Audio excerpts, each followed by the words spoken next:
The next artist that I'd like you to watch the two videos about is week7Rovner. She's an Israeli artist. And similar to Bill Viola, she brings her own personal narrative into her work, but you may never know that if you didn't know anything about her. Her work is actually pretty abstract, and you'd have to be able to understand something of her background to get to another level of understanding of her work, but you can certainly appreciate it even without knowing her background. So, coming from Israel, a place that is very ancient, it's natural that some of the themes in her work exist around ancient ideas about history, about archaeology, about memory, the past, about territory, about borders, about what land belongs to whom, not directly, but the idea of fluid borders, borders that have changed, things that are all reflective of growing up in the Middle East. Some of her pieces also deal directly with the conflicts in the Middle East.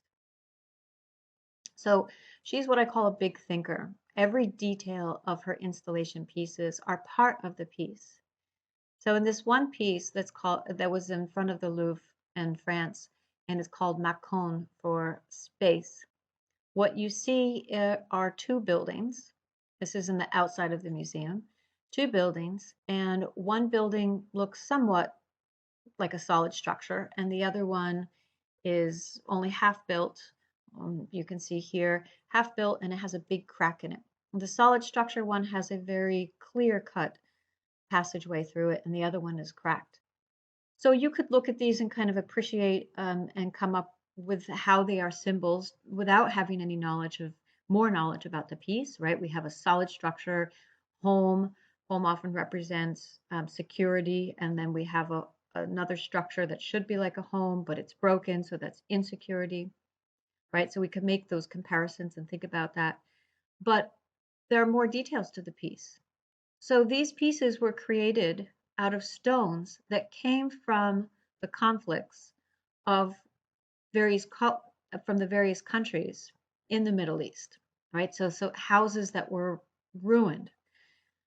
And then the people that put these houses together, the stone makers, were all people of various faiths.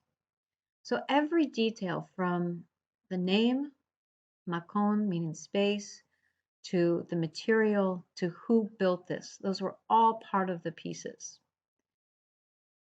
And as you move inside the museum, and this part I think is very interesting, into the parts about the sections of antiquity. And if you've ever gone in a major old museum that they have these sections like on Egypt and Jordan and really ancient archaeological sections, you also kind of always feel like there's some cobwebs in there because the sections never really get very updated. So what was really interesting is that she was allowed to go into these rooms of the museum and to incorporate her installations. So what you're seeing here are some stones that look like they would be part of archaeological finds. And the little black lines that you're seeing, those are it's a video projection on there actually. And the little black lines are all little tiny people. So when the video is playing, you have these people moving around. And again, think about like territories and movement of the Middle East. The people are moving around, and as they're moving around, it ends up changing the white space, which is the negative space that we're seeing, and we're seeing some of the stones. And here are some examples on being projected onto some of the larger installations in the rooms of antiquity.